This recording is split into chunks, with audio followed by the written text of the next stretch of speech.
Like you said, he's got 3 rings, right? And just to clarify, none of those rings are with Toronto, right? Is Fraser Minton going to have more points than Slafkovsky this year? Fraser Minton sucks at hockey. This guy might not even be an NHLer, so we got to settle down on that one. Adelaide, no. Minus 160 on will they show her holding a drink in her hand. They are 2 points behind the St. Louis Blues in the wild card, and they are. Oh, the Blues are dog water. The Blues suck. The Blues are the worst of those 4 teams that I mentioned by a mile. And they're not a good hockey team. Care, like have some set of balls, have some response, have some pride for what the hell goes on the ice. It's so absurd. I'm looking forward to the parade, but that's going to be later in the year. I'd rather have so money in that than have Arbor Soderblom. I would rather stack a bunch of garbage that I have in the corner of my room over here than have Arbor Soderblom in that. He's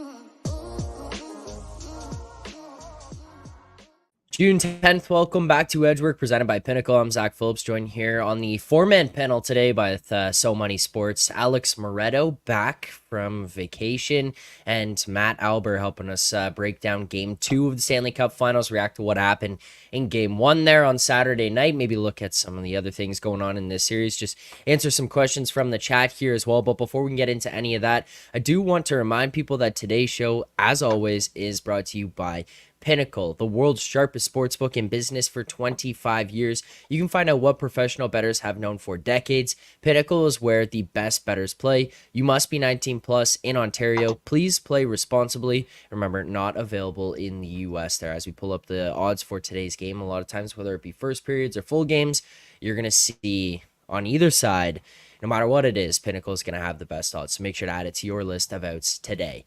Let's start with the Game 1 recap here. We'll also try to answer some of the questions from the chat if we're seeing people talking about those. But just quickly there, the Panthers win Game 1 3-0. Stuart Skinner, an .882 save percentage, 2 goals against on 17 shots. Meanwhile, on the other end, Sergei Bobrovsky, an absolute clinic, 32 saves on 32 shots. A quick shutout for him to open up Game 1, open up the series here. Alber, as far as that Game 1 goes and what you saw out of both those teams, the way it played out, is that more or less what you expected for how they would kind of match up and what your prediction was for the pace and style of play for this series? I mean, it's not really shocking that the Panthers allowed a lot. I think if you look especially at there are a few rounds kind of coming up to this, like Game 1 seems to be when other teams have kind of taken their best crack at the Panthers, so to speak. Like, the Rangers played a pretty good Game 1. They got shut out as well. Like, the Bruins obviously beat them in the first round or the second round. But they definitely kind of have been tightening up as the series go along. So as far as like the Oilers coming out hot, I think that kind of goes along with what the Panthers have been. They've just been able to adjust really well as the series go along. Do you want Bobrovsky to have to save 4 expected goals in every game? Obviously not. And I don't think he'd obviously be able to do that. But no, like, it certainly wasn't surprising to see the Oilers come out hot in Game 1, I don't think.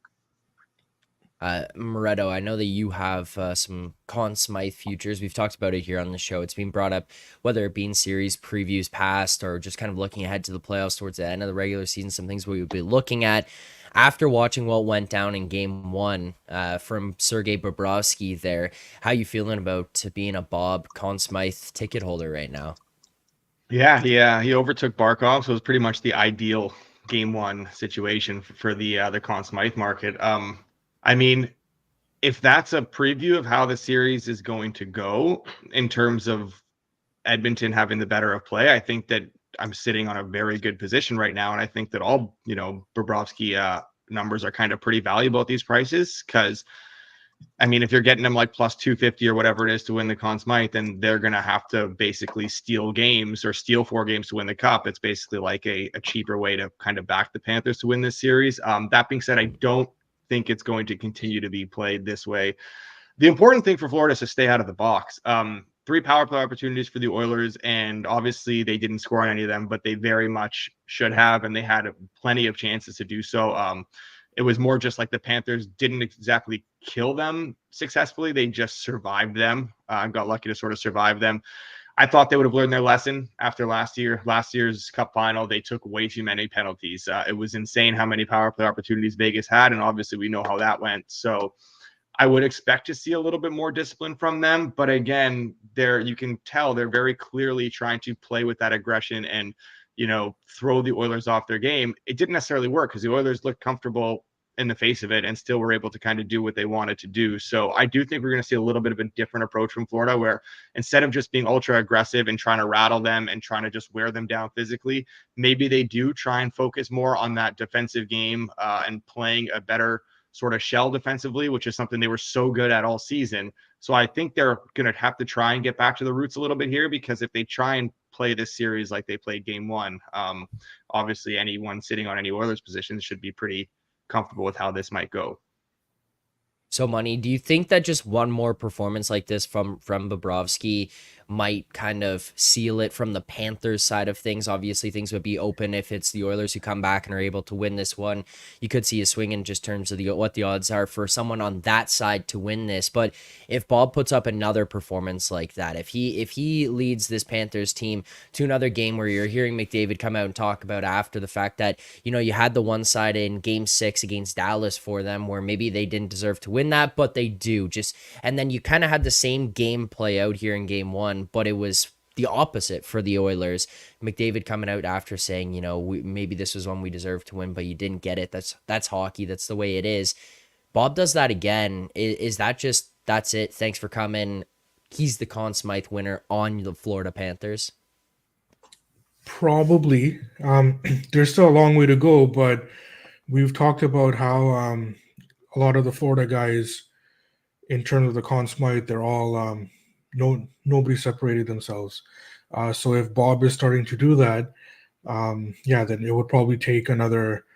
If he does have another performance like that, he would clearly separate himself away from Barkov, for example, right? So, yeah, I mean, if he does that again, he would be the clear choice for the Conn Smythe. I'm not sure if he will. I think that we've seen many examples throughout Bobrovsky's career where he can put in a stretch of good 4, 5, 6 games together before he comes an absolute clunker, right? So I do think that it's around the corner. I think that if I'm the Oilers, there's definitely things that the Oilers can improve upon. One thing that I was looking for in Game 1 was that sometimes when you finally get over the hump, you get to the big stage, it's not necessarily that you're happy to be there. Nobody's happy to be there. They want to win. But maybe that moment is too big for you. It wasn't like that for the Oilers. I didn't see anything in their game that made me think that that the moment was too big for them. I think that there was a ton of bad luck for them. They were able to penetrate Florida's defense. That was another thing that I was looking for. And there are changes that they can make, specifically after Game 6, after CC and who's the other defensive pair? CC and Nurse. Right? Mm-hmm. Yeah. Can you imagine how far Nurse has fallen when I can't even remember his name, right? So when CC and Nurse they were split up in the last 3 or 4 games of that Dallas series, and then Knobloch kind of, in my opinion, kind of overreacted a bit to how Game 6 was played, and he put them back together for Game 1, right? I think that he has been making the right moves, but I believe that was an overreaction, because in Game 6, if you go back a little bit farther, yes, the Oilers didn't deserve to win that game, but they were sitting on a lead in an elimination game, right? So they were caved in, but you need to take the score effects into account as well, right? So I believe that game probably plays out differently if we're tied for most of the game, right? But since the Oilers led most of the game, they were going to sit back on the lead, right? So yeah, I would expect Nurse and CC to be broken up again. I think that's just the way to go, right?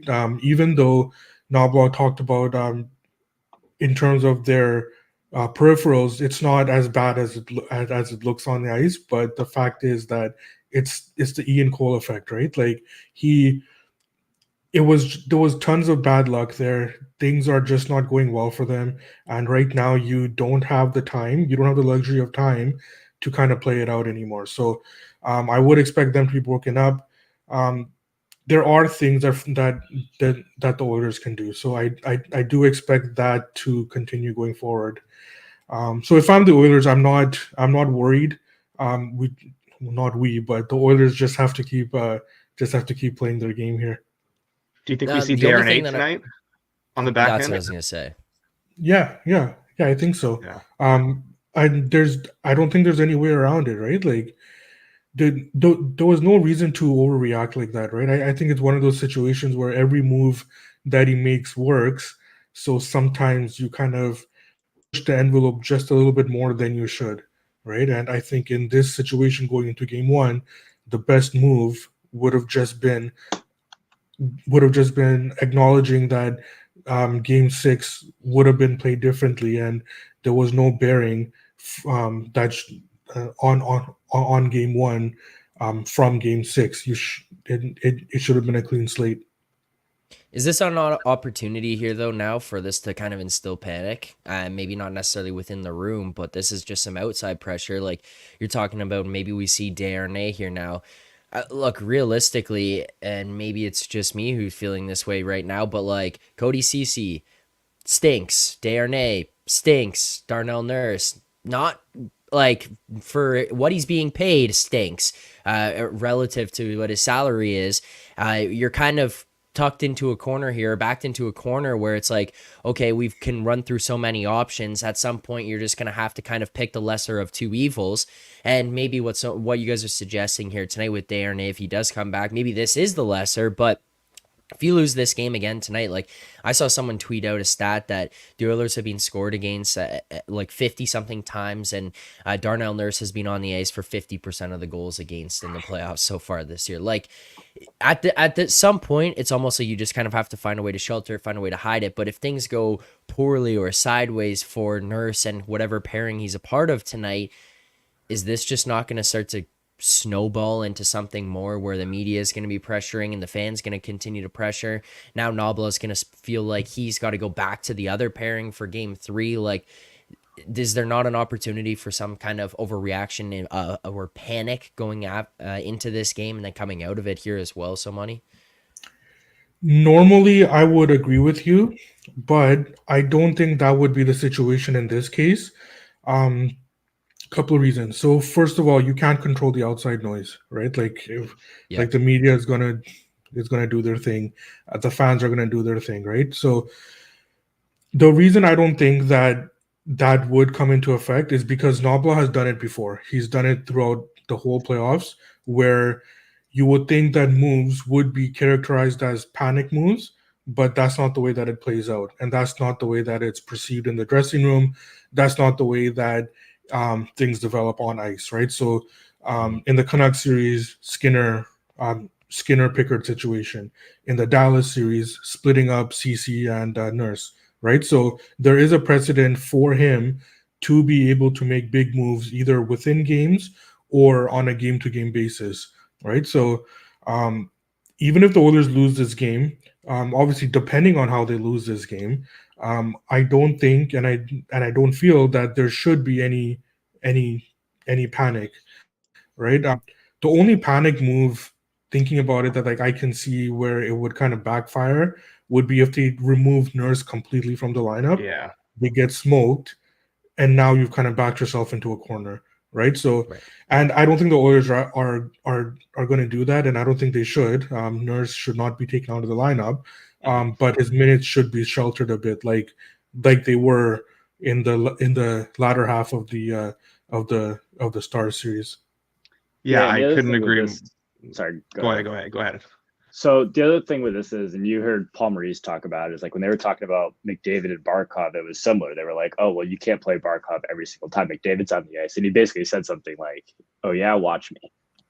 So I think it's something kind of similar to that, where like on the road, it's much harder to control his matchups. But what somebody said, like once he gets back to Edmonton, it's much easier to control who Nurse and CC or whoever his pairing is, whoever they're going to be out against. So it is tougher tonight, but I agree. Like he shouldn't come out of the lineup. Like I think that's ridiculous to say, but like it's much easier to control who he's playing against once this gets back to Edmonton. Yeah, I basically was just gonna add something similar, and the fact that like we've gone too far with the Nurse conversation now, where I know that like he's not nearly worth what he's being paid, and I understand the numbers and everything right now, but like he is unquestionably one of their top 6 defensemen. He's probably one of their top 4 defensemen, top 5 defensemen at least. You don't take him out of the lineup because he still offers a lot of things that these other guys don't, and for all the shortcomings in the back end, you're going to get that with some of the other guys you'd be replacing him in the lineup with anyway. So yeah, you definitely don't take Nurse out of the lineup here. All right, let's get to game 2. Let's get to the prices that we're looking at for this one. Maybe we can give out some best bets if we have any, and then as well answer questions from the chat if other people want to send them in and submit them throughout the remainder of the show here. As well, if you are watching right now, excuse me, and you haven't hit that like button, subscribe to the channel, please make sure to do so. It does help us continue to put out more content just like this. But let's get into the game for tonight. And currently, we're looking at a price of minus 132 for the Florida Panthers there. Guess where you can find that? Yes, that's correct, at Pinnacle Sportsbook. On the other side, the Oilers plus 120 and a total of 5.5 if you're looking to bet the over. Best price minus 103. Guess where? Pinnacle again. And on the under minus 5, under 5.5 minus 109. Also at Pinnacle Sportsbook. So make sure to add to your list of outs. But so money, as far as tonight's game prices go, what we're looking at for sides, the totals right now, do you have any interest in this one? Is there anything that you're looking to play for these current numbers that are available right now? Yeah, I'm gonna bet the Oilers. I think that plus 120. I think it's fine for us to lock. There's no pushback from the other guys here. It's one of those situations where I don't think that the Oilers need to change anything. We've talked about the pairing, but I think that Knobloch will get in front of that and take care of it.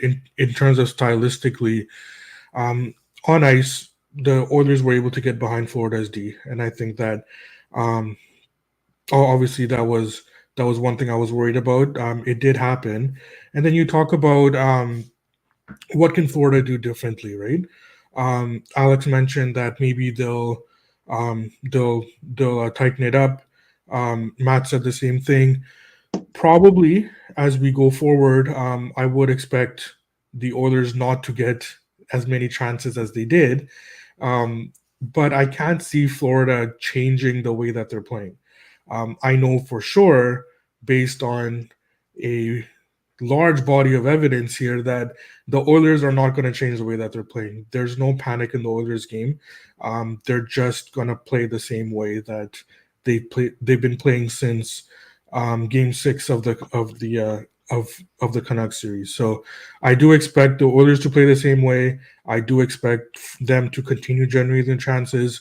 Hopefully they can get the puck higher on Bob this time.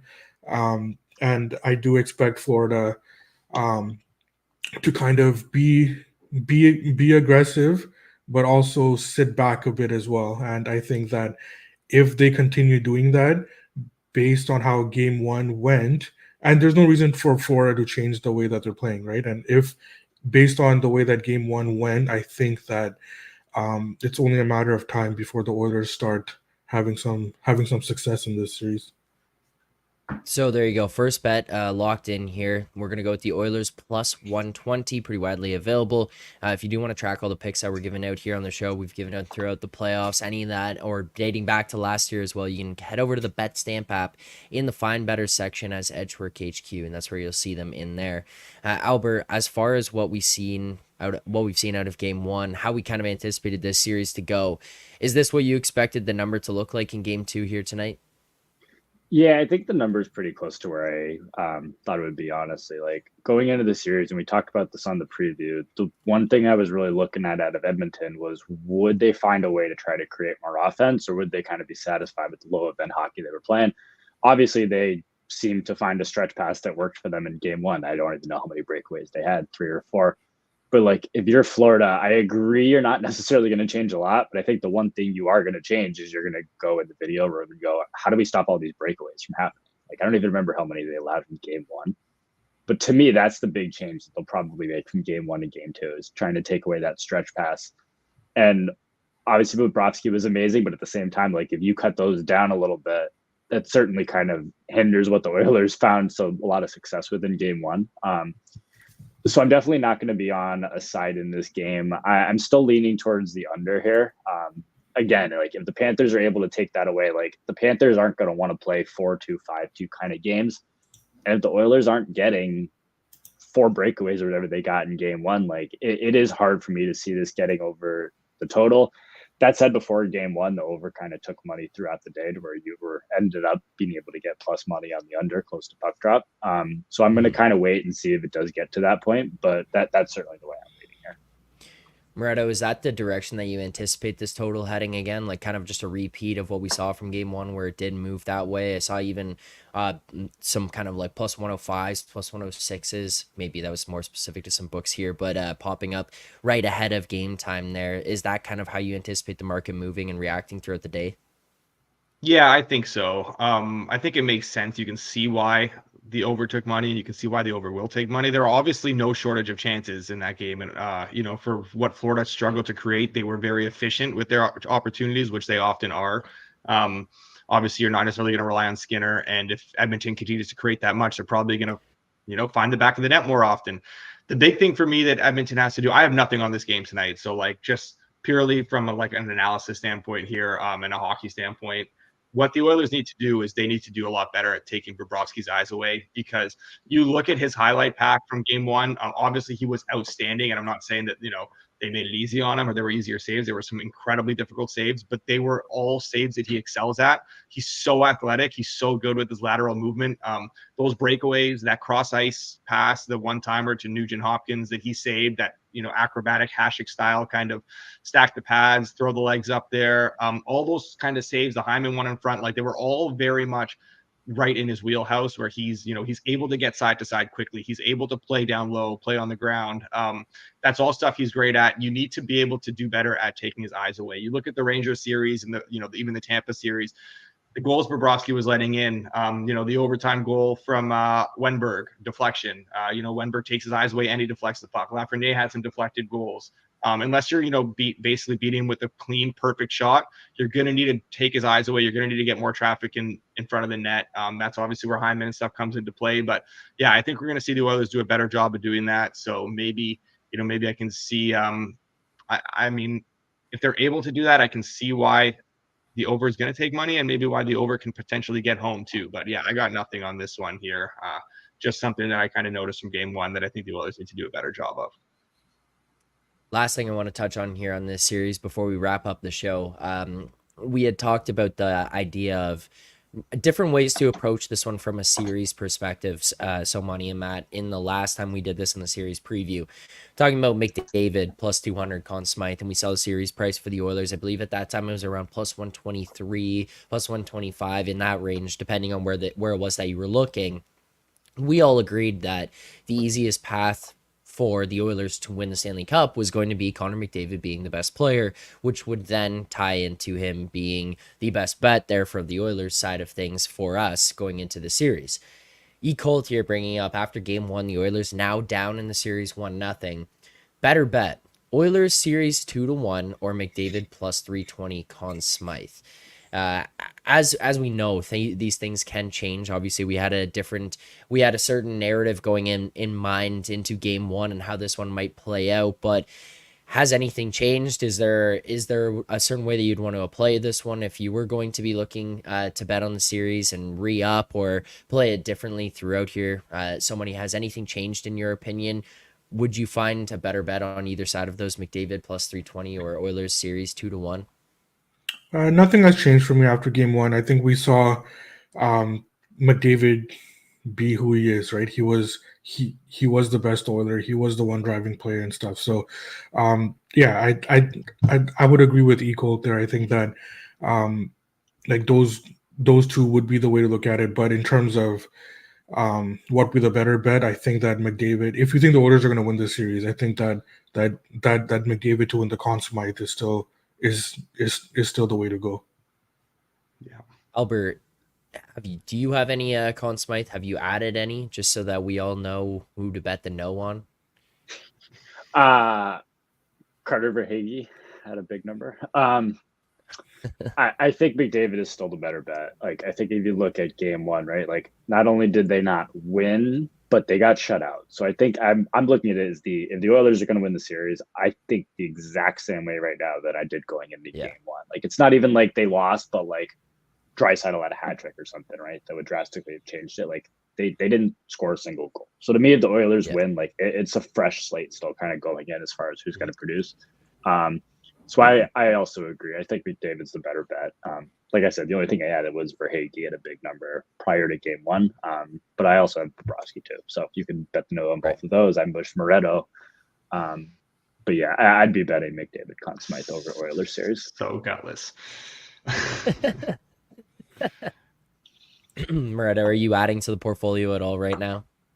No, but I do agree that McDavid Conn Smythe is a better bet than Oilers series. The only way that like that doesn't get home with the Oilers winning is like Draisaitl or someone's going to have to go pretty nuclear. And honestly, if the odds of Draisaitl doing that without McDavid being heavily involved in his production is pretty low. I think if Draisaitl is going to do that much damage, a lot of it's going to come on the power play, and just obviously McDavid's everything funnels through him there. So I don't really see a world in which the Oilers win and McDavid doesn't win the Conn Smythe. It was something pretty drastic would have to happen for them to not want to give it to him. This is obviously his team. This is his moment. So yeah, if you're going to be backing the Oilers, I think backing McDavid to win the Conn Smythe is the way to do it. All right, well, that'll do it for today's show as far as our best bets go and recap of game one, previews for game two. So money, Alber, nice to have you guys as always. And Moretto, as Charles mentions in the chat, back just in time for some Zegras talk. Maybe last thing before we get out of here today, as Connor asks, what's your ideal trade package for Zegras there, Moretto? I think Marner for Zegras 1-for-1 is my ideal trade package. I think that's what I would do if I were Brad. That's the move. Yeah, makes sense. Which team says no to that? I think that would say no pretty quickly. Yeah, I know. Yeah. All right. Recap of our best bet for today.